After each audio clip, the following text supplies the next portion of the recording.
Então, beleza. Para quem não me conhece, também faltou botar uma página sobre mim, mas eu sou o Paulo Coleta, estou aqui na Harvard desde 2017.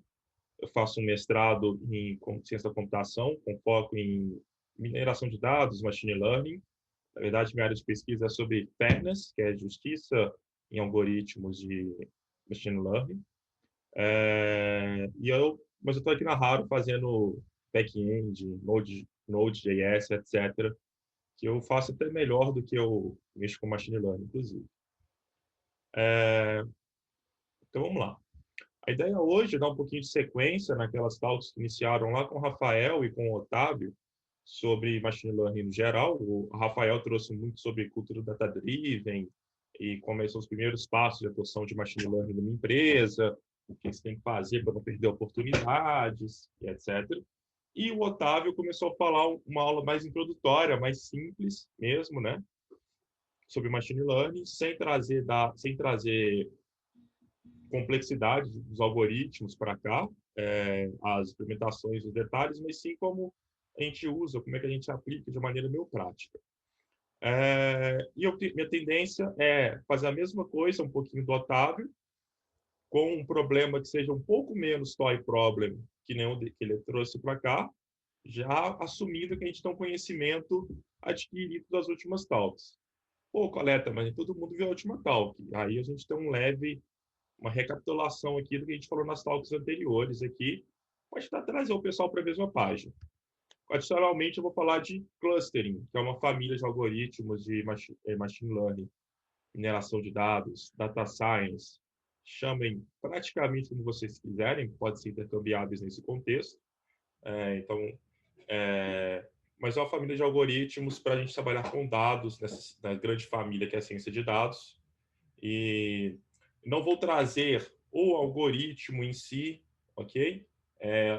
A ideia é não ser muito técnico aqui. E eu quero mostrar, acho que é mais interessante do que eu gastar tempo explicando um algoritmo, é trazer um código meio prático de como que a gente usa isso, para seguir naquela onda do Otávio, do desmistificar, assim, para uma coisa mais palpável, mais simples, mais acessível. E também que vocês conheçam uma nova modalidade de machine learning. Acho que todo mundo já ouviu falar em sistema de recomendação, todo mundo já ouviu falar em classificação, né, de aprovar ou não aprovar alguma coisa, mas cluster é uma coisa menos popular. Então vamos falar desse cara aqui. Na talk anterior, a gente tinha conversado, o Otávio, ele trouxe no final das contas aquele classificador dele muito simples, que era, ele recebeu alguns dados, tipo o tamanho da tela, sistema operacional, tem touchscreen, não tem touchscreen, não lembro quais outros dados que tinha ou não, e geralmente você tinha que responder de volta se aquilo era um celular ou aquilo era um tablet, né? Então, é um problema que ele trouxe simples. E o que ele faz, a primeira coisa que a gente fazer para o machine learning, ele traz naquele problema naquela primeira aula precisa organizar os dados como vetores e a gente precisa dar uma classe para aquilo que a gente quer classificar. A gente chama também essa classe como label e como rótulo. Então, o que é classificar como vetor? É criar várias propriedades que caracterizam o objeto de estudo. O tamanho da tela, o sistema operacional, uma característica que não é uma dimensão numérica, mas ele também é uma dimensão do problema. Poderia usar o processamento, memória RAM, memória de disco, por exemplo, e você usar essas informações para você caracterizar ali o seu dispositivo. E aí, a classe, o rótulo, o label, que geralmente é aquilo que os de classificação tentam prever, tentam adivinhar, que vai dizer o que é aquilo. Aquilo ali é um tablet, não, aquilo ali é um celular, aquilo ali às vezes é um iPod, que não é nem um celular nem um tablet. Então, e esse é do primeiro problema muito comum, muito fácil da ideia de um classificador, ok? Então a gente pega esses dados nossos, a gente organiza nossos dados como vetores, associa um label a cada um dos nossos dados e pede que a máquina aprenda a determinar o label daquele dado. Então, um exemplo razoavelmente parecido com o do Otávio, um pouquinho maior aqui, é que TV que eu vou comprar para usar meu PlayStation 5. Não sei se você já conhece, existe um site de comparação de TVs, tá até na referência lá embaixo, eu vou botar o nome aqui para não esquecer o nome dele. E ele tem aqui várias características de televisões. No caso aqui, ele já tem até aqui o que seria o meu label, né? essa TV é compatível com o PS5 a 4K com 120 Hz e a mais HDR, que é basicamente o filtro que eu fiz outro dia para comprar minha TV nova. Mas várias características interessantes aqui que podem ajudar a determinar se é, caso você não saiba essa propriedade. O ano, tamanho, resolução, resolução nativa, HDR, diming, quantidade de portas USB, nota média da TV, nota para ver como filme, para ver como esportes, para videogames, o preço, embora o site aqui não exiba o preço, como que foi feito os testes, que é uma questão do site, a grossura das bordas da TV, se você é uma pessoa que a estética da TV te importa. Isso aqui tudo pode ser usado para você olhar para decidir sua televisão. Alguns dados, muito rotineiramente, principalmente os rótulos, não são dados tão comuns. Então, a gente continua scrollando aquela lista ali, a gente chega em umas listas de TVs mais antigas, ou que foram feitos os testes com um método mais antigo deles, na época não existia ainda o PlayStation 5 para comparar e testar. Então, eles não tinham essa informação, não tinham esse rótulo. E aí, vem alguma coisa muito interessante que eu quero destacar duas coisas aqui. A primeira coisa é a noção de habitação vetorial. Então, assim, eu posso ter uma propriedade do meu vetor, uma dimensão, que é o ano da TV, uma outra dimensão, que é o tamanho, uma outra dimensão, que é a resolução da TV, uma outra dimensão, que é a resolução da taxa de atualização da TV, e tudo isso vai formar o meu vetor que vai caracterizar a minha TV, ok? No nosso caso aqui seriam caracterizações todas numéricas, né? Esse aqui é um ano, vai ser de 0 a 2022, 2021, né? O tamanho vai de forma a imaginação da gente aí, mas em polegadas, as resoluções possíveis, as atualizações de TV até então só via até 120, mas daqui a pouco vai ter umas coisas maior. Aqui HDR, diming, mixed usage, até videogame são notas, isso aqui é um número. Então tudo isso são dimensões que vão servir para comparar uma TV com a outra. Vai servir também para um algoritmo fazer uma árvore de decisões, e, por exemplo, se for fazer uma árvore, né, árvore binária, fazer uma árvore de decisão mesmo, é o nome do algoritmo, então buguei aqui, está vendo Citrin na cabeça, mas não vem o nome mais popular. E você conseguir fazer assim, não, se é compatível ou não é uma possibilidade. O que a gente... Então, aqui acaba, entre aspas, o recap da aula do Otávio, que a gente organiza os nossos dados, cria labels, a gente aprende a classificar. Se a TV não tem, por exemplo, aqui, ó, a TV não tem 120 Hz, ela não é compatível. Acontece nesse caso aqui da LG Nano, acontece aqui no caso também da Vizio M6.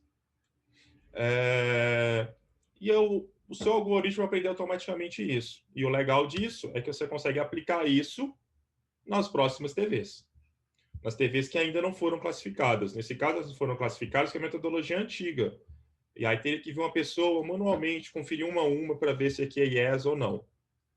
Você pode fazer uma máquina que vai aprender qual é a regra e ela vai conseguir completar aqui.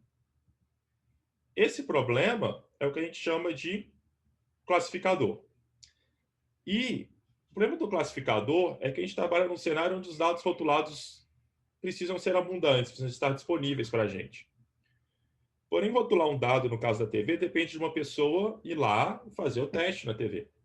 Depende de uma pessoa ir lá, olhar os atributos, falar, essa TV aqui checa todos os pontos. E ela precisa fazer isso TV por TV manualmente.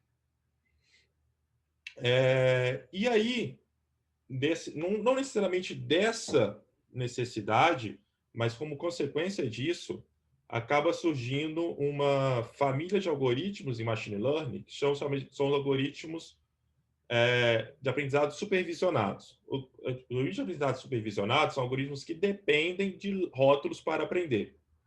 Ok? Então, aqui, para eu poder criar um cara que decide se a TV pode ou não pode usar um PS5, ela é compatível com o PS5, eu dependo de ter exemplos que podem e exemplos que não podem, para ele eventualmente descobrir que tem que ter 160 Hz, tem que ter 60 Hz, 120 Hz pelo menos aqui, né? 60 Hz é o que ela tem aqui, que não é suficiente. Teria que ter 4K, teria que ter outras características também. Só que como esse dado não está sempre presente, surgem outros dados. Nem sempre a gente tem essas informações. Então, por exemplo, Você vai trabalhar muitas vezes com cenários onde você tem os dados e você não tem rótulos, você não tem as classes, porque depende de alguém lá manualmente e ninguém nunca fez isso. Ou depende de uma coisa completamente inédita. Então, um exemplo razoável, há um período atrás, juízes costumavam pegar processos antigos, reler os processos antigos, porque mudou uma lei específica, e conforme a mudança dessa lei, os juízes resolvem mudar a sentença das pessoas, mas ninguém ainda foi avaliado por essa lei. E geralmente existe um acúmulo de processos. Então, às vezes você quer tentar dar uma mastigada para o juiz e sugerir para ele quais são os processos mais interessantes, sem que ele tenha que ler todos, ou não tem que ler todos na extensão deles, e esse cenário, só que você não tem um rótulo. E como é que você faz alguma coisa para ajudar o cara? Você vai falar assim, cara, desculpa, eu não consigo te ajudar? E aí entra outras técnicas. Duas técnicas mais populares, uma eu vou falar e a outra não, uma de aprendizado não supervisionado, é que justamente não depende desse rótulo, e a de aprendizado por reforço, que é um cenário onde você consegue fazer tentativas e erros e recompensar o algoritmo, a máquina que está aprendendo, com sucesso ou com erro. Aprendizado por reforço é muito comum quando a gente costuma fazer máquinas aprenderem a jogar algum jogo. Então, a máquina está botando para jogar xadrez. Se ela consegue ganhar do oponente, ela ganha um reforço positivo. Se ela perde, ela ganha um reforço negativo. E ela vai fazendo isso infinitas vezes, infinitas não, mas muitas vezes, até ela conseguir aprender a jogar bem. O que também não é o caso, por exemplo, na questão do processo. Não dá para você fazer tentativa e erro com o processo de alguém, uma vida sendo afetada diretamente pelo problema. Não uma simulação que você pode fazer isso à vontade. E aí, vamos aos supervisionados. Uma leve imagem para ajudar a gente a entender o que é o aprendizado supervisionado, não supervisionado e por reforço. O aprendizado supervisionado é praticamente um professor dando aula para um aluno. Ele chega para o aluno e fala: um cubo é aquela figura geométrica que tem 6 lados e cada um dos lados é um quadrado. É uma figura tridimensional. E aí o robô vai ver nisso ali e vai entender. Vai pegar vários exemplos de cubos e vai estar lá: isso aqui é um cubo. Vai pegar vários exemplos de coisas que não são cubos e falar: isso aqui não é um cubo. O aprendizado não supervisionado, você vai chegar ali para a máquina, para o robô, para quem está dando aula, e vai deixar ele exposto. E ele vai estar ali explorando. É o bebê solto no mundo. O bebê, basicamente, fazendo aprendizado não supervisionado. Enquanto ele está ali sozinho, isolado no cercadinho dele. E aí ele faz todas as bagunças possíveis. Ele vai lamber o chão, ele vai engolir uma formiga, porque bebê faz essas coisas estranhas. E é totalmente natural, e ele vai testar o ambiente em volta. No nosso caso do robô, ele eventualmente vai descobrir: olha só, esses cubos são mais parecidos do que esses cilindros. Então, o que ele mostra aqui nesse exemplo olha, eu não sei muito bem o que isso aqui significa, não, mas eu reparei que esses dois aqui parecem mais do que aqueles outros dois. Então, eu acho que tem dois grupos distintos de coisas aqui. Esse é o aprendizado não supervisionado. E o aprendizado por reforço, até eu seguir na analogia do bebê, teve aquelas brinquedinhos de bebês que ficam encaixando as coisas. É aquilo ali, que ele vai ficar olhando, isso aqui é um círculo, é um redondo, é uma bola, ele passa aqui no encaixe certinho, então esse cara é o encaixe desse cenário. Isso aqui é um quadrado, isso aqui é uma estrela, e por aí vai. Então, esse já é um cenário que você deixa o cara solto, ele vai testando as possibilidades. Uma vez que ele consegue aquelas possibilidades, geralmente ele ganha uma recompensazinha leve ali, seja a satisfação de ver o objeto sumir, mas ele consegue compreender as coisas testando e ajuda a ter uma noção do significado. É uma questão de aprendizado por reforço, ok? Então, com isso, a gente tem 3 tipos de aprendizados. O aprendizado da classificação é o supervisionado. Então, existe alguém que fala: olha, a verdade para esse dado é essa. E toda vez que a máquina tenta, alguém vai lá e corrige a máquina. O não supervisionado é justamente isso. Não tem ninguém para corrigir, para supervisionar o aprendizado. Então, a máquina vai fazer explorações, vai tentar descobrir coisas que ela vai tentar... Ela não tem como falar que está certo, que está errado. Vai depender muito da interpretação de quem bater o olhar. Vai assim: olha, tem um cubo de um lado, um círculo do outro. Está válido. Ele poderia ter organizado com os objetos grandes de um lado e os menores do outro. Também estaria válido. Então, depende muito, a usabilidade é um pouquinho mais questionável. E o do reforço, geralmente a máquina consegue, à medida que ela vai testando as coisas, avaliar se está dando certo ou dando errado. Por isso é um cenário muito comum no jogo. Você começa a jogar um jogo, você tenta uma estratégia, deu certo, deu errado, você tem a resposta do jogo ali muito clara. Peraí, ok. Então, vem o clustering. E por que o clustering é um método de aprendizado não supervisionado muito popular? E o clustering, ele ajuda uma coisa que ajuda a popularidade dele é não depender dos dados rotulados. Então, ele vira muito popular. Acho que até aprendizado supervisionado, quase tudo é clustering. Tem outras coisas que não são, mas são coisas mais recentes relacionadas a imagens, a processamento de texto. E o que é a tarefa do clustering? Normalmente consiste em encontrar subconjuntos de elementos que façam algum sentido e estarem segmentados. Então, tem um subconjunto A dos cubos, um subconjunto dos cilindros, por exemplo, que é o caso da imagem ali. Ou, no nosso caso, tem um subconjunto de TVs. Poderia ser um subconjunto de TVs compatíveis com o PlayStation e incompatíveis. Pode ser que encontre um subconjunto de TVs que são muito caras e outras que não são, umas que são smart e outras que não são. Pode ser que ele consuma organizar todas essas coisas juntos e falar de bons custo-benefícios e ruins custo-benefícios. Não se sabe o que ele vai encontrar, mas você consegue tentar dar uma caminhada e depois que ele encontrar alguma coisa, tentar entender. O exemplo razoável de clustering aqui, acho que muitas das pessoas aqui presentes devem conhecer, já devem ter visto esse gráfico alguma vez. A Haro, até 2019, porque acho que 2020 não aconteceu, não lembro o motivo, não sei o porquê, a gente costumava votar quem era o prêmio Haro Awards. Era a ideia de reconhecer a galera que mais ajudava a gente no dia a dia da Haro. E tinha esse clustering, tinha esses... Na hora que o Rodrigo foi dar um spoiler para a galera do resultado, ele trouxe esse grafo aqui, meio anonimizado, sem saber quem é quem. As pessoas começaram a fazer hipóteses do que era cada coisa do gráfico, quem que era o quê. Uma possibilidade é que exista muita panelinha, né? Você vê que tem um grupo aqui muito fechado que votou numa pessoa só, esse outro grupo muito fechado que votou numa pessoa só que trocou voto. É muito comum essas pessoas trocarem votos, esse cenário aqui, e esse cenário aqui, e esse aqui. Será que existe uma panelinha? O que aconteceu ali? O clustering poderia ajudar a gente a entender as panelinhas. E no caso, o clustering encontraria, por exemplo, que existem esses 5 grupos. Esses são grupos conectados, né? São grafos conectados. E nesses 5 grupos aqui, seria uma panelinha. Na prática, a gente, se você olhar, era mais a ver com as pessoas ou que compartilhavam a mesma tecnologia, quem programava em Rails tinha muito contato com quem programava em Rails, quem programava em Node com quem programava em Node, ou eram pessoas que estavam dentro do mesmo projeto, ok? Eu até perguntei para o Andrade quem que eram os campeões do ano aí, mas eu não tinha muita certeza, não. Mas parece que era um esquema entre Pedro, Diego, ele, mas eu lembro que tinha alguns nomes que eram para ter ganhados e não ganharam prêmio porque faltaram na festa. Então, tem uns grafos aqui altamente votados que foram eliminados pela condição de comemoração, que era estar presente na festa, na premiação. Mas o clustering vai fazer isso. Ele vai conseguir identificar grupos. Esse cenário aqui, eu estou identificando grupos por grafos conectados. No caso aqui, eu não tenho dimensões, não tenho distância, a modelagem do meu problema é quem está linkado com quem. E claro que vai depender completamente como seus dados estão modelados e como eles estão organizados. Mas poderia estar organizado como pontos no plano cartesiano, é muito comum.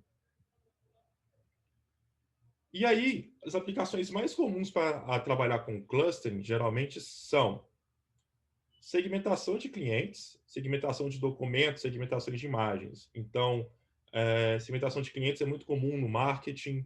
Segmentação de documentos seria esse caso, por exemplo, dos juízes. Assim, você poderia pegar os processos e tentar organizar os documentos pelas palavras mais frequentes e falar, olha, esses processos aqui têm mais a ver com as palavras X, Y, Z, esses outros processos têm a ver com os outros, tem um outro agravante, esses outros processos têm outras palavras aqui que destacam mais, então provavelmente eles falam desse outro assunto, e dá um guia dele para o juiz, por exemplo, já ler os processos do mesmo grupo na sequência para dar uma decisão uniforme, ou de ler os processos do mesmo grupo e falar assim, cara, nesse grupo aqui, tudo isso aqui tem agravante XYZ, eu não posso aplicar a nova lei, a nova modificação da lei não se aplica. E ele já consegue, assim, esse grupo aqui eu não preciso ler tudo, eu li uns 30% dele, e esse 30% me dá uma confiança estatística que todo mundo tem essa característica aqui inerte nela, então eu posso descartar os 60% sem ter que gastar o tempo relendo. Aí, se eu vou reler ou não, vai ser um caso mais individualizado de alguém fazer um apelo e etc., mas dar decisão em lote. Esse exemplo do juiz é um exemplo talvez infeliz, mas é um exemplo do mundo real, porque é um exemplo que me ocorre justamente pela questão de fairness. Muita gente questiona a usabilidade de algoritmos nesse tipo de aplicação, mas é um exemplo que já existe no mundo real, então não é um exemplo também válido. Então, você pode fazer a mesma coisa com imagens, com um classificador de imagens faz algo depois. Um exemplo de comunidades em redes sociais tem mais a ver com aquele exemplo que a gente acabou de mostrar dos votos do Haro Awards. Um outro caso muito comum é detecção de outliers. Então, por exemplo, voltando para o Haro Awards, eu poderia falar que esses dois pontos aqui de cima, eles, na verdade, eles não são comunidades, talvez ele seja um outlier. Aquela pessoa lá que está mais isoladinha e está na dela, não quer saber de ninguém. É até engraçado aqui, porque a pessoa A votou na B e a B não votou em ninguém nesse exemplo. Mas tudo bem. E um outro caso muito comum são os sistemas de recomendação. Então, uma coisa que todo mundo deve estar muito acostumado, por exemplo, música e filme. Música e filme tem gênero. O gênero da música, o gênero do filme já é uma maneira de classificar, de agrupar itens parecidos. Então, geralmente, eu sou uma pessoa que gosta gosta de metal, assim. Então, geralmente, eu vou procurar música, eu procuro músicas que também sejam gênero de metal. Então, a ideia do músicas que pertencem àquele mesmo grupo das músicas de metal tem a chance maior de me agradar. Então, Então, é uma base para sistemas de recomendação também. Sistemas de recomendação usam técnicas mais específicas do que um cluster num consenso mais genérico que eu estou apresentando aqui hoje. Mas é um caso de uso muito comum. Beleza? E aí, existem muitas opções de algoritmos. Então, aqui eu tenho exemplos de bases de dados, e eu tenho aqui exemplos, eu tenho nas linhas exemplos de bases de dados e nas colunas exemplos de algoritmos. Eu não vou ler todos, ok? Mas tem um muito popular, K-means. Tem o DBScan, que é outro muito popular, porque ele trabalha com densidade. Existem outros algoritmos diversos. E cada corzinha aqui é um cluster que ele achou. Então, por exemplo, o K-means, que é um muito popular, ele não consegue perceber quando existem clusters cujo centro é o mesmo. Esse spectral clustering aqui, é o que primeiro que tem a resposta correta, junto com o aglomerativo, o DBScan e o Optics. O K-means, ele não consegue perceber que são dois clusters diferentes com o mesmo centro. Ele também não trabalha bem nesse cenário aqui, porque ele tenta botar um centro aqui no cantinho. Okay? Na verdade, deixa eu tentar dar uma versão mais com zoom, né? Eu tinha preparado a versão com zoom, então falando da versão pequena lá. Mas existem vários algoritmos e várias bases de dados. Então, por exemplo, aqui o Single Linkage acerta completamente aqui, porque ele olha para o vizinho, para um único vizinho. Aqui ele acha que é tudo a mesma coisa, ele é completamente perdido, aqui também. Então, repara que ele vai muito bem nesses dois primeiros casos e vai mal no segundo, e no terceiro e no quarto. Ele vai muito bem no quinto, e no sexto aqui ele fala que é tudo uma coisa só. Que tá ok, tá aceitável. O average, ele tenta olhar a média, ele fica praticamente idêntico com o K-means. Ele vai razoavelmente bem nesse caso daqui, nesse daqui, mas ele erra um bocado aqui nesse trechinho. Vocês estão vendo meu mouse? Alguém consegue falar que sim ou mandar um oi no chat? Tô vendo sim. Então tá bom. Eu mesmo estou apontando aqui com o mouse e eles não estão vendo nada. Então ele Não, erra tá de nesse boa. cantinho aqui. Ele não consegue perceber que são três grupos aqui, um mais espaço, outro menos espaço. Ok? E vai mudando. Aqui nesse cenário aqui é o caso meio que fácil, todos os três acertam. esse cara, o hard linkage, ele é o único que acerta nesses grupos, nesse grupo esparso e o grupo denso lateralmente. Nenhum desses três acertou bem aqui nos grupos compridos, nos grupos achatados, ok? Aqui, em teoria, é um grupo só, né? Completamente uma densidade igual, e aí tem gente que força a dividir em três e aí erra justamente por isso, ok? O Optics, ele é um exemplo que acerta razoavelmente bem nesses três cenários aqui, ok? Ok. Mas, para efeito da aula de hoje, né? Para efeito da talk de hoje, eu vou usar o K-means, tá? O K-means, por que o K-means, né? Ele não é um dos melhores, aparentemente.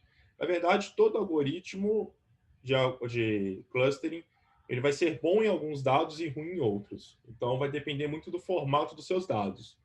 E aí depende de como seus dados estão organizados, de conhecer os seus dados, de uma avaliação mais detalhada para você descobrir qual algoritmo perfeitamente eficaz.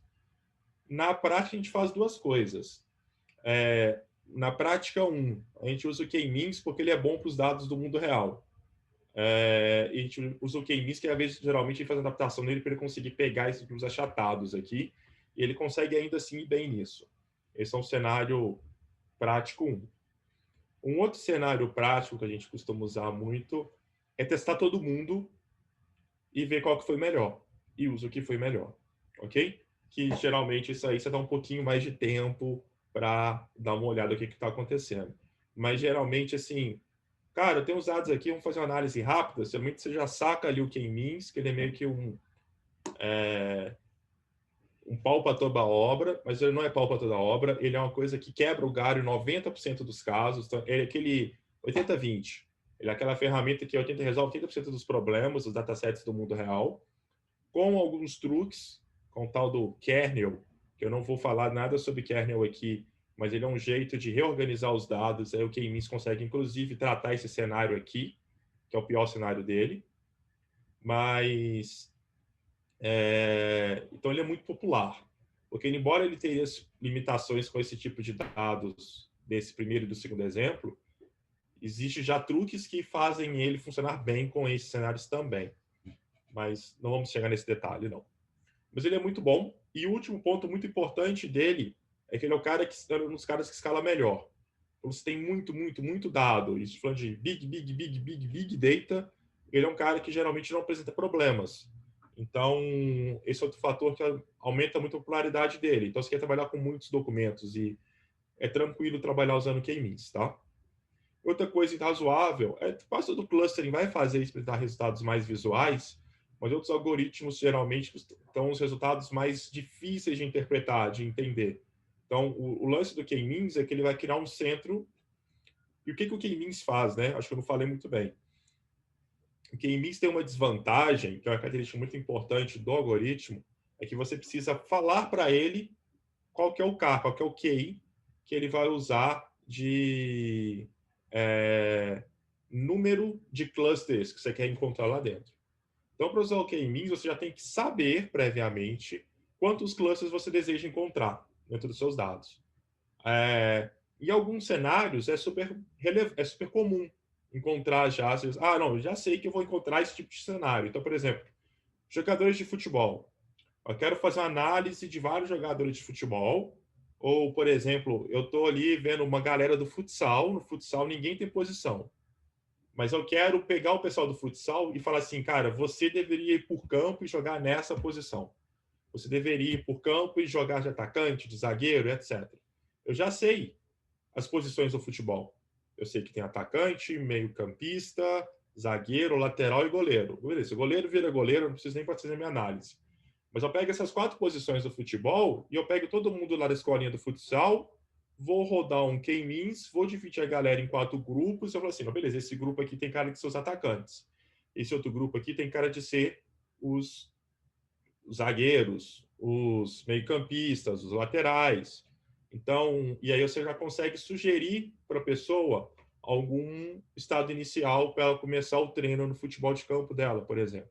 Ok? Então, conhecer o número de classes é algo razoável, mas não é uma verdade para todo algoritmo, ok? O K-means, então, uma coisa que o K-means faz, geralmente, então eu falo que vou ter quatro grupos. Eu vou organizar a minha base de dados, vou transformá-las em vetores, vou distribuir esse vetor no espaço. No espaço 2D, 3D? Não, normalmente é um espaço de mais dimensões. No exemplo de hoje, inclusive, vai trabalhar com um espaço de 9 dimensões. Então, vou nem trazer visualizações de dados para a gente entender, para ver os pontos no espaço. Embora exista maneiras de representar os pontos no espaço bidimensional ou tridimensional com o mínimo de distorção possível, mas eu não implementei para a aula de hoje. Mas então o lance é que ele vai botar um ponto, quatro pontos em posições aleatórias desse espaço, e cada ponto vai pegar os elementos mais próximos. E aí vai olhar assim, beleza, eu estou nesse elemento aqui, o centro de massa está mais para lá, mais para cá, e aí o algoritmo vai ajustando os centros de massas de cada um dos clusters até achar um equilíbrio. Intuitivamente, o que o K-means faz é isso. Eu falei bem abstrato, bem solto, mas o K-means vai tentar achar posições para K centros de massas no meio dos dados que encontram um equilíbrio de que todos os pontos estão em um cluster específico e o centro de massa não muda mais. Então, nesse cenário aqui, ele vai falar que o centro de massa está aqui, o do laranja, o do verde estaria aqui, e o do azul está nesse cantinho aqui. E aí ele vai conseguir achar os três grupos bonitinhos. Se eu falar que são quatro grupos, ele vai começar a criar um cluster, bagunçar um pouquinho com o outro e tudo aí vai. Então, por exemplo, o K-means, ele é curioso, como ele é baseado em centro de massa, ele não entende que esse cara é um cluster esparso, porque a distância é sempre a mesma e o centro de massa dele depende se o cara é esparso ou se o cara é denso. Então, o laranja aqui, que é um cara denso, ele começa a roubar um pouquinho desse verde, que é para ser um cara mais esparso. O azul fica mais claro ainda, que ele está roubando um pouquinho do outro. E é por esse cenário que ele não trabalha bem com clusters que têm o mesmo centro de massa, mas são clusters diferentes. Tá? Então, isso é um pouquinho do resumo do K-means. Espero que tenha dado para dar uma absorvida, mas não preocupe com entender o K-means em si, tá? Bora para o código. E aí agora, deixa eu tirar o zoom aqui. Alguma dúvida que vocês queiram já aproveitar enquanto eu estou indo para o código?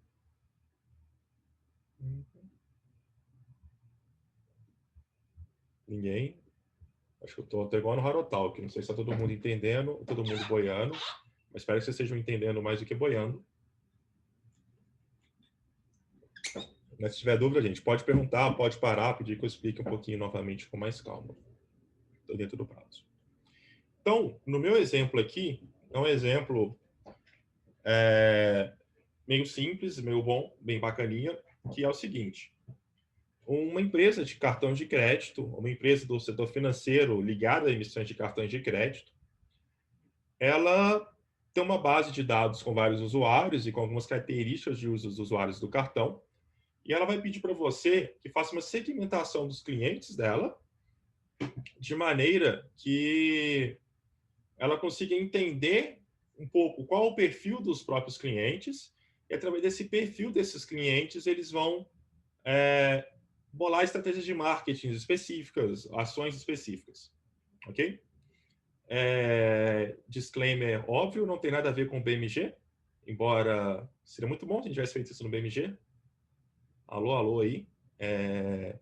Mas a gente está usando um dataset disponibilizado num site chamado Kaggle. As pessoas costumam disponibilizar a base de dados para estudo, para exercício, para desafios. E eu estou usando, na verdade, a autoria disso aqui tudo não é minha, é uma versão minha de uma implementação de um cara que disponibilizou dentro do próprio Kaggle o exemplo de solução que ele deu para o dataset lá. Ok? Eu trouxe o dele, que está muito bem feitinho, muito bem organizadinho. Isso deu uma filtrada no que eu queria trazer ou no que eu não queria, mas eu acho que vai fazer dar uma coisa bem certinha, bem atualizada também. Então tá, não sei se estão lembrados disso daqui. O Otávio também usou essa ferramentinha, que é o Colab Research do Google.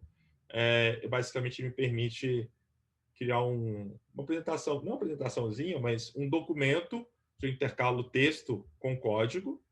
e eu vou criar um ambiente de execução na nuvem, no cloud do Google, para poder testar as coisas, poder fazer análises, etc. E é muito comum em data science, quando está acostumado.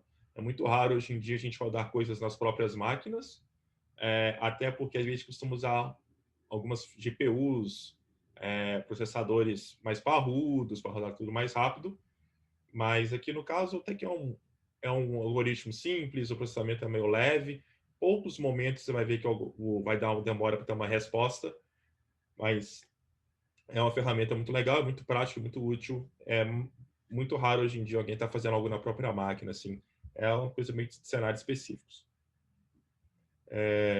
Então, o primeiro passo é importar as bibliotecas. Na verdade, uma das bibliotecas que a gente está usando aqui, que é esse bloco aqui inteiro, elas são padrões do ambiente em Python. Só que eu tinha um problema aqui, muito desatualizado, eu mandei atualizar aqui. Ok, já atualizou. E aqui vou rodar alguns imports, tá? Então, eu vou depender do meu Google Drive, que é onde estão meus dados. Vou depender de várias bibliotecas mais comuns, como o NumPy, o Pandas. Vou usar o sklearn para praticamente tudo aqui dentro. E eu vou usar esse Yellow Brick aqui para algumas visualizações, para a gente conseguir entender um pouquinho mais visualmente o que está acontecendo. Então, beleza. Primeiro, vamos aos dados. Primeiro passo aqui, eu tenho que ler meus arquivos lá do Google Drive. Aí agora eu tenho que fazer essa pequena tarefinha aqui. Como eu estou usando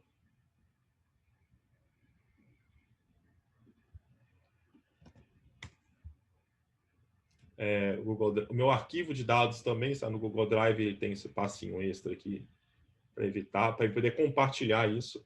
E aqui agora a gente começa a ver os nossos dados. Um comentário que eu não fiz, no nosso base de dados aqui nós temos quase 9.000 clientes e nós temos 18 variáveis. Uma delas é o ID de cada cliente e 17 delas são características de uso. Vamos dar uma olhada nelas. Então aqui eu tenho o ID do cliente e eu tenho dados. O saldo dos clientes, o balance ao saldo, é péssimo. Eu queria ver o seu modo de... Eu não sei se eu consigo travar aqui para não ficar clicando no código. Então, eu tenho o saldo do cliente, eu tenho a frequência com que um saldo do cliente é atualizado. Então, 1 é o cara que atualiza o saldo demais, e 0 é o cara que quase nunca atualiza o saldo, ou nunca atualiza. Compras, qual que é o total das compras que esse cara fez? Então, aqui tem um cara aqui que fez poucas compras, os caras que já fizeram mais, o cara que faz mais. Quantas compras, qual o valor delas que foram feitas à vista, qual o valor que foi feito parcelado. Tem um outro recurso muito interessante aqui, que eu queria até lembrar que lá no BMG tem um nome equivalente, que é a possibilidade de você usar o seu cartão de crédito para sacar dinheiro real. Então, você tem um cartão de crédito, você tem um crédito bancário, mas você quer comprar alguma coisa ali que precisa ser pago com papel moeda. Então, você consegue, em umas maquininhas, num caixa eletrônico, e com o cartão de crédito sacar um dinheiro que vai ser debitado do seu limite do seu cartão de crédito, que você vai poder pagar mais para frente na fatura, e naquele momento você vai fazer um saque antecipado ali. É uma meio que antecipação de saldo. Eu não lembro qual era o termo que o pessoal usava lá. Mas a ideia aqui é fazer um saque antecipado do dinheiro e depois ele vai pagar o dinheiro, vai pagar de volta na fatura do cartão de crédito. E a frequência com que ele faz cada uma das coisas, que é das compras à vista, das compras parceladas, frequência dos saques. O TRX, se não me engano, é o número de saques, a quantidade de transações de cada coisa. Às vezes que ele fez um saque, às vezes que ele fez uma compra. O limite do cartão de crédito da pessoa, o total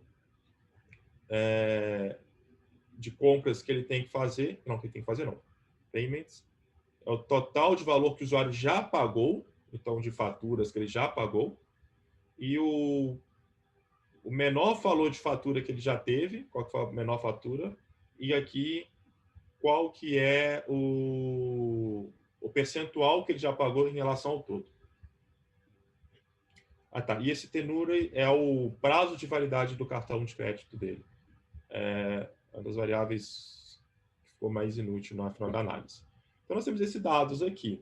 Aqui nós temos 5 exemplos desses dados, que são os 5 primeiros registros, tá?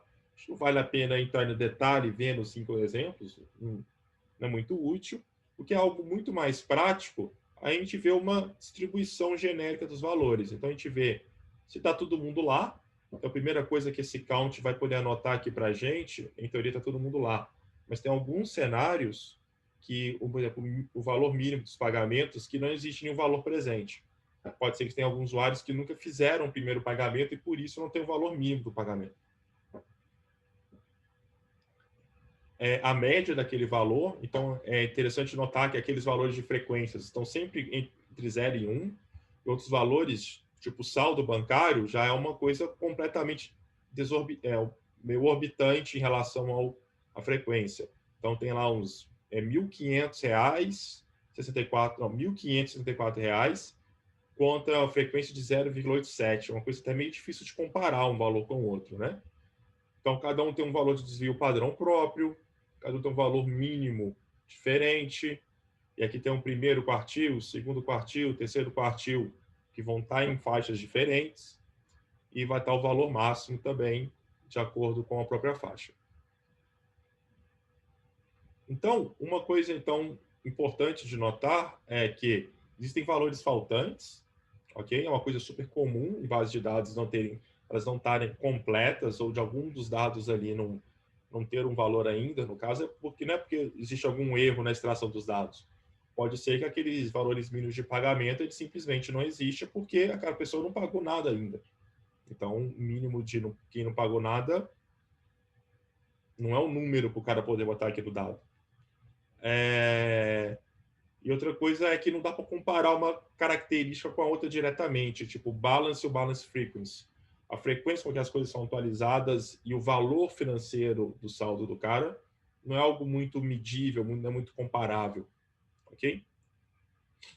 Eu acabei já fazendo por aqui pelo describe e pelo count, mas existe um método específico para verificar os valores faltantes. Inclusive, ele me fez perceber que tem um cara aqui que eu passo batido, tem um cara que não tem limite. Estranho, mas tem um cara que não tem limite. Então, isso dá uma noção razoável de como é que está a nossa base de dados, ok? Dado que a gente viu a base de dados e notou que tem alguns problemas com elas, então, isso que eu mencionei, a gente tem que fazer algumas coisinhas com elas. Uma primeira coisa que é muito comum a gente fazer é remover valores muito discrepantes.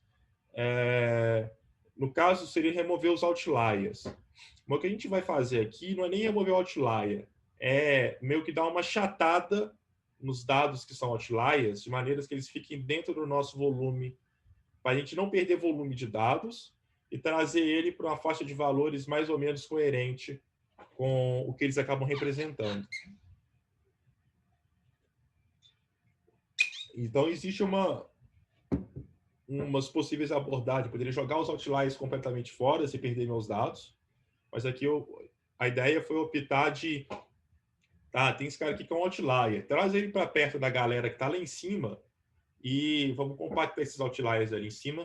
Vamos tratar eles como uma nata, em vez de falar que eles são os caras muito exagerados. Então, é uma maneira razoável de não perder dado. Porque às vezes o cara é outlier num atributo específico. O saldo desse cara é muito acima. Mas o resto do comportamento daquele cara faz sentido. Ou esse saldo desse cara é muito abaixo. Porque, às vezes, esse cara é um cara que está mostrando com saldo muito abaixo, mas o comportamento dele é totalmente coerente com um grupo específico. E, às vezes, esse cara simplesmente o que ele faz é não deixar saldo parado na conta ali, porque está investindo, por exemplo. Então, ele tem um comportamento que tem a ver com outro grupo específico. Então, a ideia é não descartar os outliers, mas sim trazer ele para um espaço de análise que eles também não têm um problema que também rola com o outlier, é que ele vai jogar o cluster, às vezes, muito para fora, principalmente no caso do K-means, que vai olhar o centro de massa do cluster. Então, o outlier lá na PQP vai ficar puxando o cluster demais para um lado. A gente não quer fazer isso. A gente quer que o cluster vá agir em 9% de massa, em 9% do cluster. A gente quer que, na verdade, o cluster fique ali no cantinho, faz mais sentido a gente puxar o outlier para cá. Então, esse primeiro código aqui, galera, não sei se outro ponto aqui. Eu não vou passar no detalhe do código, eu não vou passar no detalhe da sintaxe, tá? Mas Na verdade, assim, eu quero trazer mais que é simples, ok? É um código em Python, para quem acho que eu não comentei, né? E vale a pena legal falar um pouquinho. É um código bem simples, na real. Então, por exemplo, aqui eu estou montando o Drive, eu estou lendo um arquivo CSV do meu Google, desse caminho aqui, que é o caminho do Drive. Eu estou pedindo para ver o cabeçalho do meu arquivo, né? As 5 primeiras linhas, no caso. Aqui eu estou pedindo uma descrição. Quem faz a maior parte dos trabalhos aqui são as bibliotecas. Meu código é muito simples aqui. As bibliotecas já estão feitas de uma maneira que elas funcionam bem com esse tipo de ferramenta, tipo dessa tabelinha aqui bonitinha e tudo mais. Então, não vou entrar muito no detalhe de implementação das coisas. Eu quero mostrar o que a gente realmente codifica. Isso aqui é exatamente o que um cientista de dados iria codar para fazer uma análise. Então, nesse cenário aqui, então o que ele faz é, para cada uma das colunas dos dados, eu vou calcular o primeiro quartil, o terceiro quartil, vou calcular o espaço entre eles e eu vou definir que o menor valor que eu vou aceitar antes de ter um outlier é o primeiro quartil menos 1,5 vezes o espaço e o maior vai ser o terceiro quartil mais 1,5 vezes o espaço entre o primeiro e o terceiro quartil. Então, isso me dá... Os dados estão muito condensados aqui. 50% dos dados estão entre o primeiro e o terceiro quartil. E eu vou ter muitos dados aqui que eu vou arrastar para perto deles. Eu não vou arrastar neles, vou arrastar para perto deles. E eu vou eliminar os outliers que estariam bem para fora lá e bem para fora lá. Trazer todo mundo para um espaço de análise mais denso. Ok? Com isso, eu vou passar por essas features. Vou ter mexido uma porrada de gente. Eu estou distorcendo, sim, minha base de dados, mas eu estou distorcendo para não descartar dados fora, que é uma outra alternativa, você jogar os dados outliers fora. Mas aqui eu vou conseguir trazer uma análise para que o meu algoritmo não se bagunce. Beleza. E eu tenho os dados que vão estar muito fora. Na verdade, eu falei que estou compactando, mas na verdade o que eu faço aqui é jogar fora. Então, quem está com dado muito fora, eu limpo o valor dele. Porque na hora de completar os dados faltando, eu vou usar a mesma estratégia que eu uso para tratar aqueles caras que estão faltando aqui para repopular o outlier. Eu não vou repopular o outlier com o topo ou com um mínimo só achatando. Eu vou repopular ele com o valor do vizinho dele mais próximo. Então, pensando naqueles exemplos dos pontos, aqui, se eu tiver esse cara daqui, eu vou repopular o valor dele usando a média dos valores dos 3 vizinhos dele, ok? Em vez de dar um valor específico para ele. Assim, se esse cara está vizinho, está mais próximo dessa galera nas outras dimensões, nessa dimensão aqui, ele provavelmente é a média daqueles caras, porque pelo menos é o valor que vai ter o menos erro do que ele realmente representaria. E sem ele enviesar os meus testes. Então, essa é a primeira tarefa, é completar os dados. Então, KNN input era um cara que vai olhar para os K vizinhos mais próximos. No caso aqui, ele vai usar o valor default de 5. E aí eu vou reconstruir minha base de dados, agora sim, sem outliers e sem dados faltantes. Se olhar meus dados faltantes aqui, eu tenho 0. Legal. E com isso eu resolvo mais um daqueles problemas iniciais que a gente viu nos dados. A gente tem um problema agora, que é o último problema faltante, que é a questão da escala dos dados. Essa questão da escala dos dados, a gente vai ter... Não dá para comparar o balance com a frequência de atualização. O saldo bancário com a frequência com que o saldo muda. São coisas de grandezas distintas. E aí existe um truque da estatística, eu não vou explicar porque ele funciona, mas você pode, se você quiser normalizar os seus dados de maneira que todos eles tenham um desvio padrão equivalente, você pode pegar para uma propriedade X, subtrair a média dela e dividir pelo desvio padrão. Você vai reorganizar todos os seus dados agora em Z. E todo mundo em Z, quando você aplicar isso daqui, vai ter o mesmo desvio padrão de 1. Você vai trazer todo mundo para a média normal, para a distribuição normal. Não sei se vocês lembram disso. Ou se viram isso também, né? Porque isso não é um conceito tradicional assim. Mas quando eu trago todo mundo para a distribuição normal, e eu vou estar dividindo também para o desvio padrão, então eu vou trazer para uma coisa que mais de 50% da galera tem entre 1 e menos 1, a maioria dos dados vão estar bem próximos. E a grandeza do saldo vai ser equivalente à grandeza da frequência. E aí você consegue comparar. E agora a distância começa a fazer sentido. Como é um clustering, agrupamento, nesse cenário, estou agrupando eles visualmente, entre aspas, no meu espaço de dimensões, é importante que a distância entre os pontos seja algo que faça sentido. E a distância do cara que tem um saldo muito alto com um saldo médio era uma coisa que faria tanta diferença quanto a frequência. Se a distância mudasse R$ 1 antes e a frequência mudasse de 0 para 1, 0 para 1 é mudar muita coisa na frequência, mas mudar R$ 1 no saldo é mudar pouca coisa. Mas é 1 nos dois casos antes. E aí seria uma coisa inútil. Então aqui agora eu trago todo mundo para uma mesma faixa, normalizo os dados, literalmente. Normalizo de dar uma organizada neles, de dar uma organizada, mas também estou normalizando também de trazer para a distribuição normal. E aí eu consigo ter valores que são mais comparáveis de um atributo com o outro. Isso aqui é tão simples quanto essas duas linhas. Existe uma coisa muito interessante, né? Quando a gente fala de uma ciência de dados, é muito código e cada linha de código tem muito conceito. Então, a gente fazer esse pano data frame, standard scale, fit transform, tem tudo isso acontecendo por baixo dos panos, né? É uma característica razoável, mas ao mesmo tempo dá para ser muito pragmático e, cara, olha os dados, vê a distribuição deles, normaliza, na verdade você completa os dados faltantes antes, depois você normaliza o dataset, remove os outliers, então você consegue fazer uma lista de tarefas ali. Você segue meio cegamente e tem análises iniciais interessantes. Mas é claro que às vezes vai ter um dado com uma característica especial que você tem que ter um pouquinho mais de conceito para saber trabalhar com ele. Mas se você for seguir a coisa meio ali, ter quase um formulário, um fluxograma ali, você consegue ter análises interessantes. Ok. E aí que agora estão 18 atributos diferentes, todos eles com um desvio padrão equivalente. Quer dizer, todos eles no mesmo espaço, ocupando um espaço razoável, todos eles comparáveis principalmente. Então, uma distância de 1 no balance, a distância de 1 na frequência agora significam a mesma coisa, porque antes significavam coisas diferentes. Quer dizer que os caras eram muito iguais ou muito diferentes, não é mais agora. Só que eu tenho um último problema, que eu não tinha falado antes. Quanto mais dados eu tenho, quanto mais colunas eu tenho, na verdade, quanto mais atributos,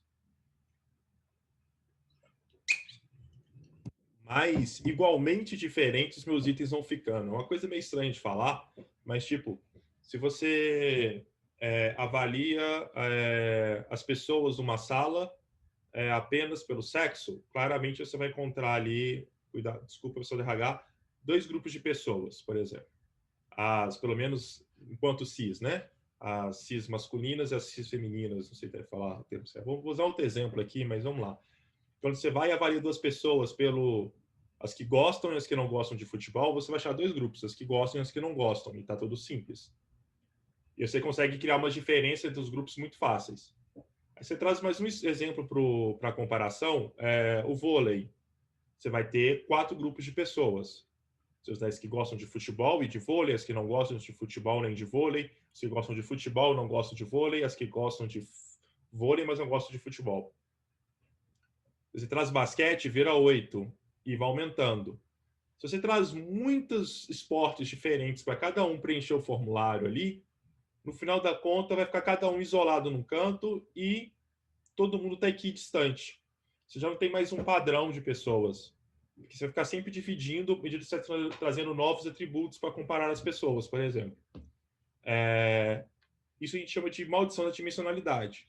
Você traz muitos atributos para você observar o seu problema, chega num ponto que está todo mundo igualmente equidistante um do outro, porque todo mundo tem alguma coisa em comum, alguma coisa e alguma coisa diferente.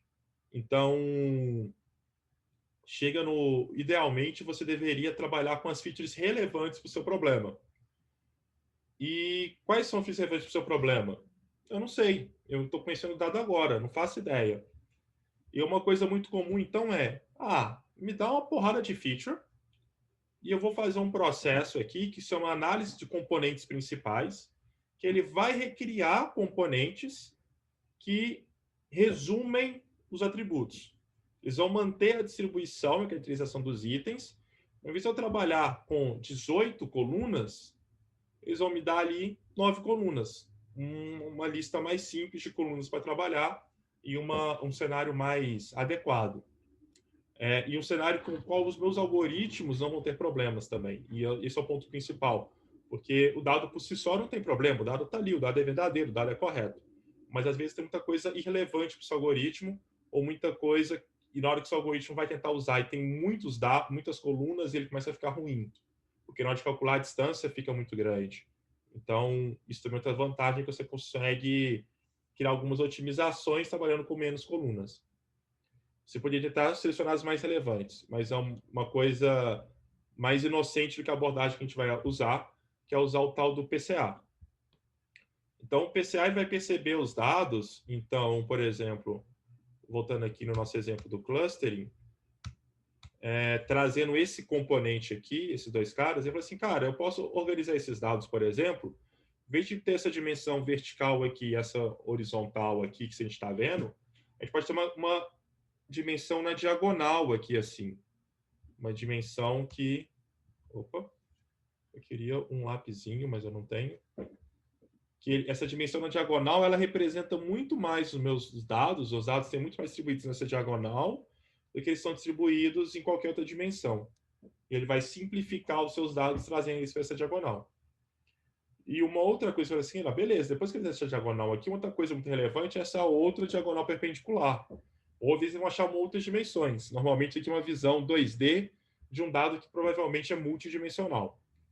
Então, o PCA vai saber fazer isso para a gente de maneira que ele vai distorcer o mínimo os pontos, preservar a relação dos pontos entre si e criar uma representação de menor dimensão. Vamos ver um pouquinho isso depois de implementar aqui. Então, eu já tinha mostrado o balance, e agora eu mostrei o código, mas eu não executei o código. Eu executei o import, executei o carregar dataset, eu acho que executei o describe, beleza. Acho que eu não executei você. Executei você. Então, aqui agora eu removi um pedaço dos outliers. Completando. Agora sim, eu executei esse cara aqui. Então, aqui agora eu estou completando os dados faltantes. Aqui está um cenário um pouquinho mais lento, tá vendo? Mas é bem assim, rapidinho. E depois eu completar os dados faltantes, eu vou escalar e eu vou executar aqui de novo. Essa ferramentinha fica cacheada com a minha última execução, aí por isso eu não reparei que eu não tinha executado. Vou mandar, então, o PCA rodar. Então, criou um PCA, ele já rodou. Vamos ver o resultado do PCA, ok? Isso aqui é uma maneira razoável de visualizar o resultado do nosso PCA. Aqui na horizontal, a gente tem as dimensões originais. E aqui na vertical, a gente tem as dimensões que ele criou. Então, por exemplo, a primeira dimensão, quanto mais próximo do azul, mais forte essa primeira dimensão está correlacionada com esse atributo daqui. Quanto mais vermelho, ele está inversamente correlacionado. E quanto mais amarelo, aquela dimensão não está nem aí para aquele atributo. Então, antes do primeiro atributo, a gente tem muita relação com a quantidade de compras, o valor das compras, a frequência das compras. São os três caras com as cores mais fortes aqui. No próximo atributo, a gente está relacionado ao saldo. O saldo aqui é o cara mais forte em termos de cor. Então, podia estar valor numérico aqui no meio para a gente poder confirmar, né? Nesse outro atributo, ele costuma, olha só, ele está fazendo, num lado está as compras parceladas, e no outro oposto, que está inversamente relacionado, está as compras à vista. Então, esse algoritmo, olha, o PCA já consegue reparar que quem parcela muito não compra tanta à vista. A frequência de parcelamento a muito está também oposta à frequência de parcelamento à vista. Então, ele criou um componente só que já resume essa relação de escolha entre pagamento à vista e pagamento parcelado. Repara que já tem uma informação, um insight sobre a base de dados, né? Que geralmente quem compra à vista, quem compra parcelado, compra parcelado. Existe uma relação aqui que a nossa base tende a criar grupos separados nesse sentido. E aí vamos ter outros exemplos. Então, alguém aqui que atualiza o saldo com pouquíssima frequência, na verdade, bem baixo. Também a pessoa que tem pouquíssimos pagamentos, que também é o pessoal que tem um percentual pago muito alto. Ok? Então, essa dimensão representa essa relação desses três atributos. Tem um cara que atualiza pouquíssimo saldo, que é um cara que, se você olhar aqui, só está representado nesse PC6. Então, ele vai organizando e criando novos atributos. Em vez de eu trabalhar com esses 18, eu vou trabalhar agora com esses PC1 ou PC9, que eles vão resumir. Por que 9? Acho que aqui eu escolhi pela metade mesmo, tá? Para simplificar o processo. Na verdade, mentira. Eu não escolhi pela metade, não. Eu escolhi trazer atributos que mantêm 90% da característica original dos dados. Eu consigo representar muito bem 90% dos dados aqui. Ok? Eles distorcem muito pouco. Mas você poderia rodar um PCA com até X números, mas aqui eu escolhi percentual. Então, já rodei isso aqui, já está colorido. Legal. Então, agora eu tenho os dados normalizados numa faixa de valores e eu tenho meus dados com poucos componentes. Agora, se eu tenho meus dados organizados de maneira a conseguir trabalhar com eles adequadamente. Isso que a gente costuma chamar de pré-processamento. Que é normalmente onde a gente perde a maior parte do tempo. Que é tratando o dado, limpando o dado, coletando o dado, arrumando o dado, entendendo porque aquele cara específico está faltando valor e tudo mais. E aí, a gente vai pegar algum exemplo, olhar a fundo, mas normalmente aqui estamos tranquilo. E agora eu vou treinar os modelos. Lembrando, o K-means tinha um parâmetro K, de quantos clusters eu deveria usar para ter os melhores resultados. E eu não sei. Eu estou olhando para os clientes, mas eu não sei quais são os casos clientes que eu vou criar. Então, a gente vai usar um método que o pessoal chama de método do cotovelo. Ele vai ter um dado que vai aparecer um desenho de um cotovelo, assim, ok? O que vai dizer esse desenho do cotovelo aqui, que no caso eu não vou usar meu cotovelo igual estava na câmera, eu vou usar o próprio gráfico que eu já acabei de gerar. Nessa altura aqui na esquerda, está o quanto distorcido, o quão ruins estão os meus, o quão não específicos estão os meus clusters. Aqui, crescendo na horizontal, está o número de clusters que eu estou usando para cada cálculo. Eu não tenho um cluster só, porque um cluster só tem que estar tudo distorcido, porque se tem um cluster para todo mundo não faz sentido. Então, se eu tenho 2 clusters, ele está dando quase ali próximo de 100 mil a distorção. Se eu tenho 3 clusters, já cai aqui muito bem, lá para 80 e poucos mil.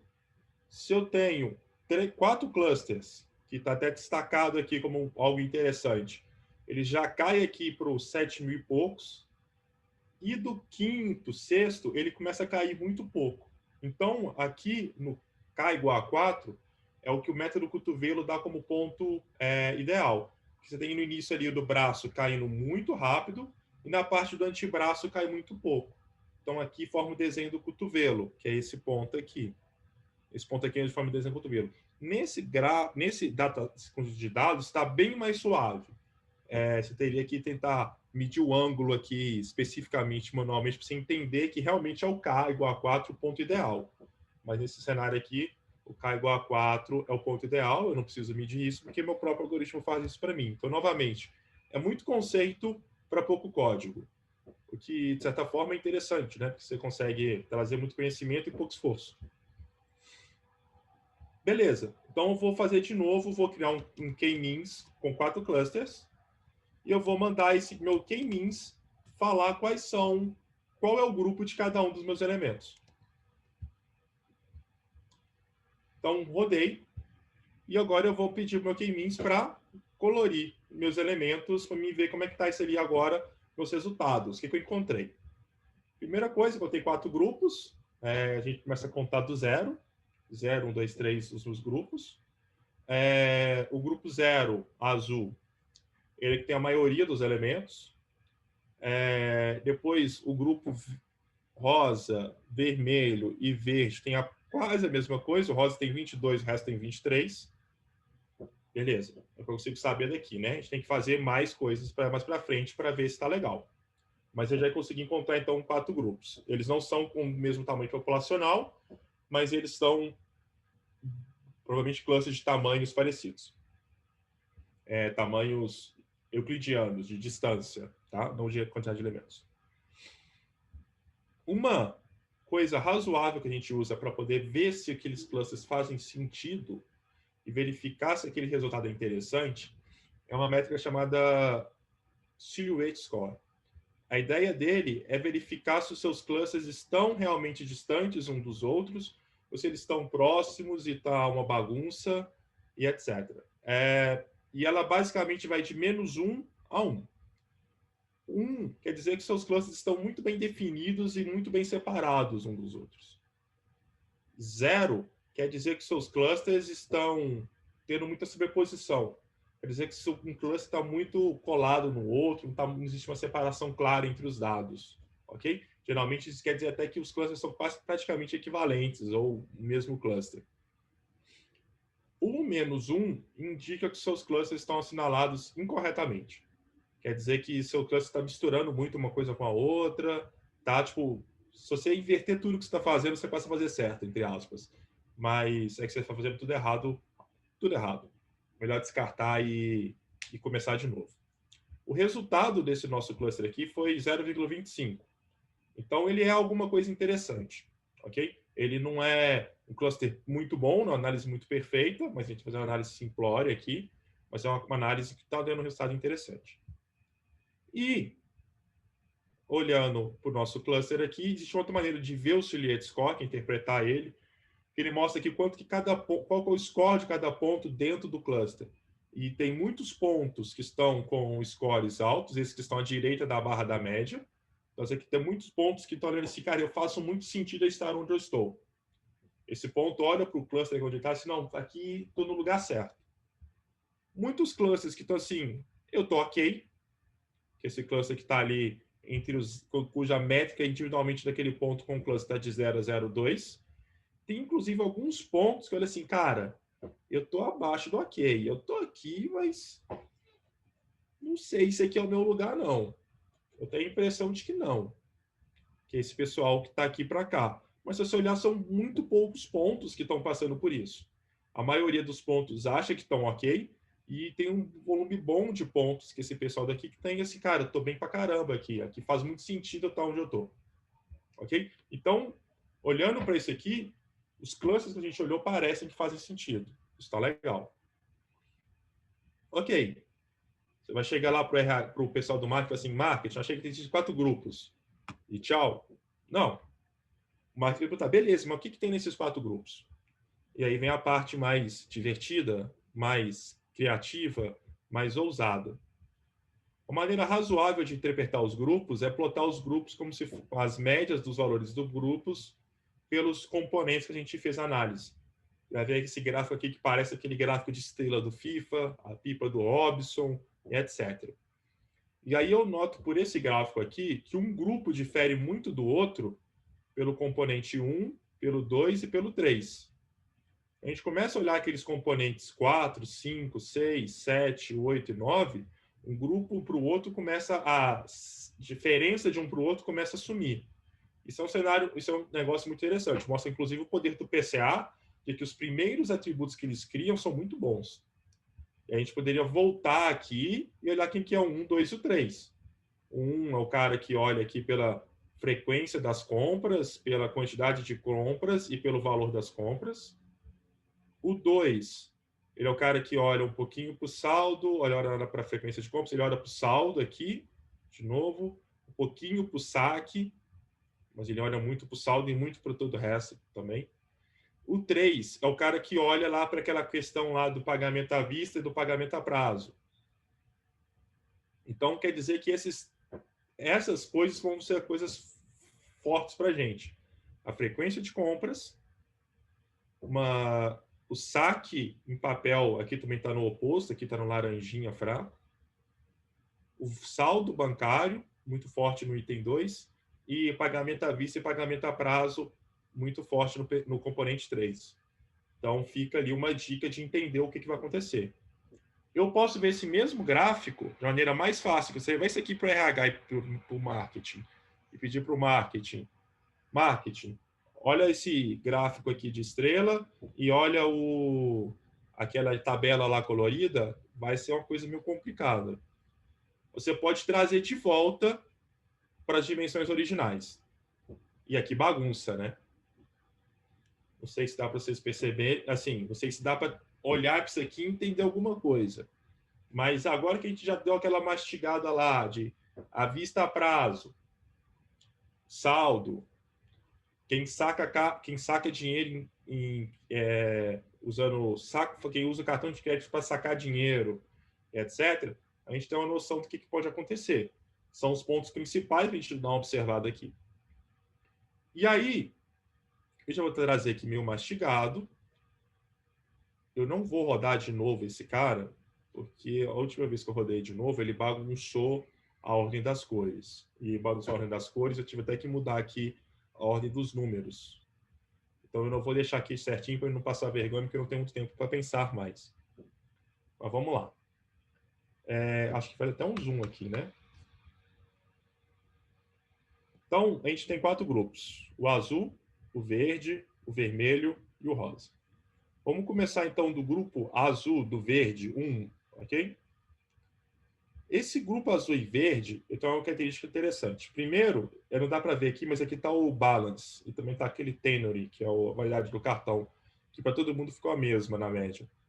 Mas o balance, que representa o prazo, o saldo dele. O verde é onde tem os menores saldos, ok? Primeira coisa que grita nele. Outra coisa que grita nele, que grita no sentido de chama atenção, né? É que ele tem uma quantidade de compras altas. É a segunda maior compra. A maior compra é desse vermelho, mais alta do que o roxo, mais alta do que o azul. Ele tem um número alto também, que ele é o primeiro, olha que ele faz essa ponta aqui bem, bem esticada, no pagamentos a prazo, no pagamentos parcelados, no installment, ok? Ele é o primeiro em pagamento parcelado. Ele tem uma frequência de pagamentos muito alta, tão alta quanto o vermelho. Olha só o vermelho, como é que o total de compras dele é alto, mas a frequência deles é muito parecida. E a frequência deles em pagamentos parcelados é de longe a campeã. Ok? Ele é muito baixo em sacar dinheiro e a quantidade de transações de pagamentos aqui é razoável. O verde, então, ele é um pessoal que tem um saldo baixo, mas tem muitas compras sendo feitas. Muitas compras feitas porque ele fazem a prazo. Então, ele parece aquela pessoa, a pessoa de baixa renda, ok? E que ela consegue continuar fazendo várias compras porque ela usa o método de parcelamento para comprar as coisas dela. Eu vou criar uma persona aqui e eu vou chamar essa persona de sonhador, ok? Então, tá aqui o meu resumo da análise aqui mais específica. Os nomes eu acho até um pouquinho bem simples demais, mas eu usei o mesmo nome da análise original da pessoa, que escreveu originalmente, então não questionem muitos nomes assim. Eu questiono, na verdade, mas questionem ou não, se vocês concordem com a ideia de sonhador, mas representa razoavelmente no senso comum o que é a ideia do cara que tem uma renda baixa, mas não deixa de realizar os sonhos dele, não deixa de realizar as compras, as aquisições financeiras que ele gosta. O segundo grupo, que é o grupo 0, que é o grupo azul, ele é um cara que tem uma renda baixa, da segunda renda mais baixa. Ele tem um número de compras também baixo. Olha, ele está atrás do verde, está atrás do vermelho. Ele mantém vários números baixos, mas ele destaca no pagamento em uma parcela única. Ele é o segundo que paga à vista. Ok? Ele destaca, de novo, aqui no pagamento à vista. Eu penso nesse pessoal, naquele cara que tem um controle financeiro maior. Assim. É o cara que ele é o bem econômico. Ok? É o cara que tem uma condição financeira não muito confortável, mas ele tem uma educação, digamos, financeira de não fazer dívidas, de não parcelar as contas. A relação dele com o parcelamento, ele é um dos menores. Olha, é o menor número de parcelamentos. Provavelmente ele vai ser o menor também na frequência de parcelamentos. Cadê a frequência de parcelamentos? Aqui, ó, frequência de parcelamentos aqui. Ele também é um dos menores na frequência de parcelamentos. Então, ele é o cara que não cria dívidas, é o cara que não vai parcelar as coisas e ele prefere sempre estar comprando ali à vista. Ok? Esse cara, eu chamo ele o pessoal do pessoal econômico, o pessoal ali que não está a fim de fazer dívidas, que tem uma responsabilidade ali, é o pessoal mais econômico mesmo. O terceiro grupo, a classe 2, é um grupo que tem um saldo alto agora, é um saldo bem acima da média, ok? A média estaria aqui, exatamente. É bem acima da média, mas acima da média. É um grupo que compra muito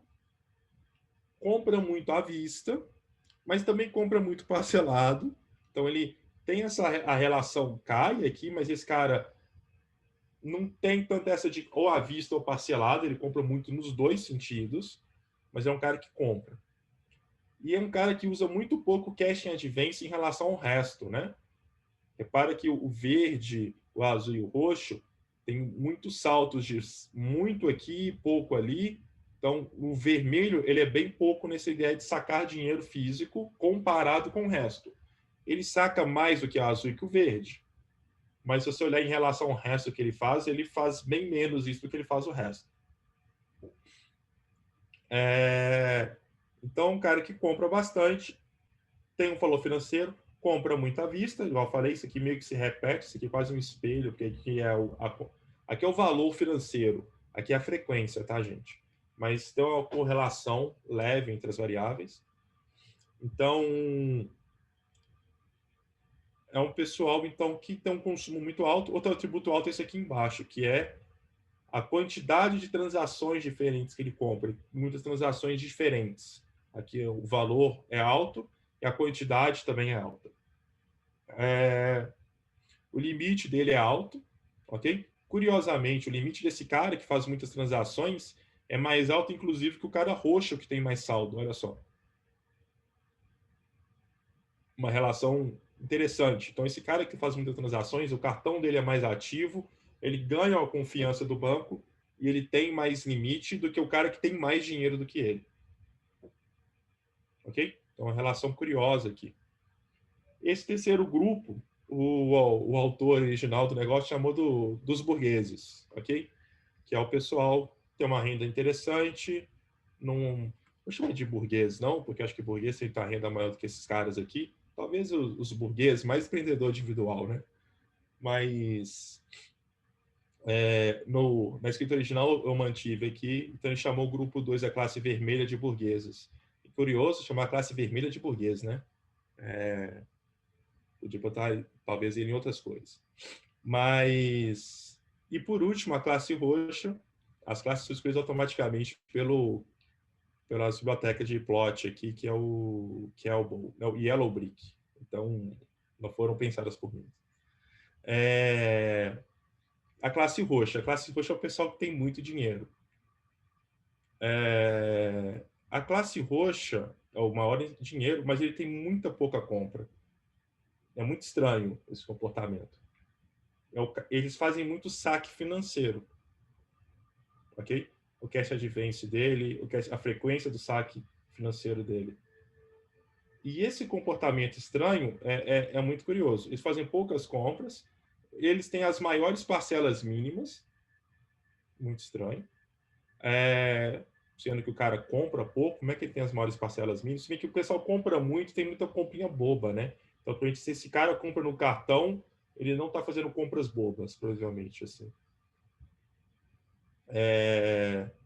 A frequência de compras é baixíssima, baixíssima.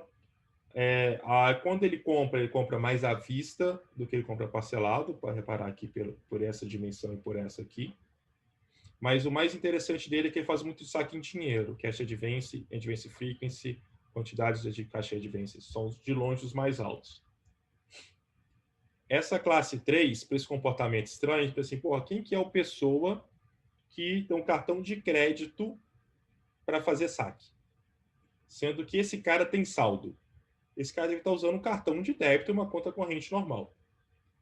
E aí, essa suspeita, essa coisa estranha que não faz o menor sentido, levou o autor original a chamar esse pessoal de os mafiosos, ok? Que é o pessoal ali que tem alguma coisa estranha, porque se ele está sacando, ele está querendo fazer uma transação que ele não quer rastreabilidade, ele quer pagar em dinheiro, quer dizer que não é um negócio ali que não é um comércio, que a rastreabilidade vai fazer algo bem para a pessoa, ok? Então, ficamos com essa bomba dos mafiosos no meio do nosso banco. E com isso eu termino a minha análise para o pessoal ali do marketing e falo para o marketing. Vocês podem fazer uma propaganda para o pessoal que é sonhador, uma propaganda para o pessoal que é econômico, propaganda para o pessoal que é burguês.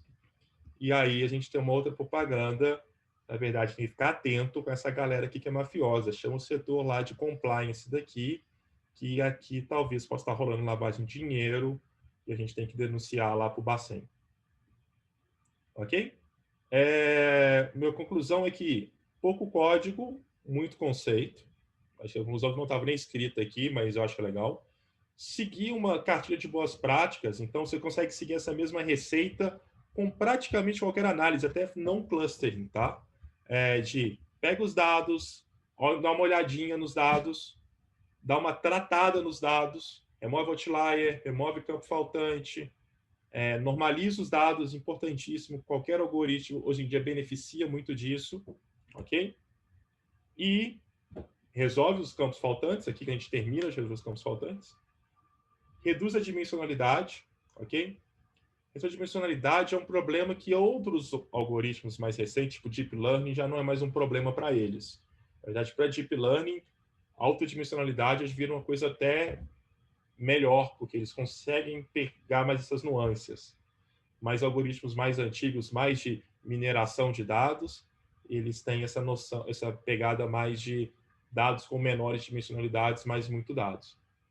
Treinar o modelo é rápido, é simples, e aí vem a criatividade. Valida o modelo, verifica se a métrica que você usa para avaliar está legal. Eu trouxe só o silhouette aqui, mas existem outras métricas também para avaliar clusters, ok? Avaliação não supervisionada. E aí vem a criatividade de interpretar os dados. Inclusive, eu não sei se eu teria a criatividade de chegar nesses 4 grupos aqui, de dar esses mesmos nomes que o cara original deu, assim. Um negócio que demanda a gente sentar e viajar na maionese. Beleza? Então, é isso, galera. Esse foi o K-Means, esse foi o código. Esse aqui é o material que eu usei para preparar a aula de hoje. Vou dar uma olhadinha. Tem um link para o Kaggle, tem um link sobre clustering, um link sobre dados previsionados no YouTube bem simplesinho. Se vocês quiserem depois dar uma olhada, eu compartilho com vocês. Tenho RTings, que é onde eu comparei aquelas tabelas de TV. Recomendo, inclusive, para quem quer só comprar uma TV, não está nem aí para machine learning, é legal. Mas quem quiser um dataset para machine learning, um dataset bem legal, porque tem muita TV aqui dentro ali, ó, e tem muito atributo esse pessoal. Dá para dar uma brincadinha se esse estado é legal. Mas acho que para datasets, o Kaggle é de longe o melhor lugar para você pegar um dataset legal. E foi lá que eu peguei um dataset específico para clustering. Pô, esse aqui tá legal. E dei uma fuçadinha e achei a implementação desse cara daqui. Se vocês forem olharem, tem a mesma cara da minha. Não, desse cara aqui não. Um outro cara.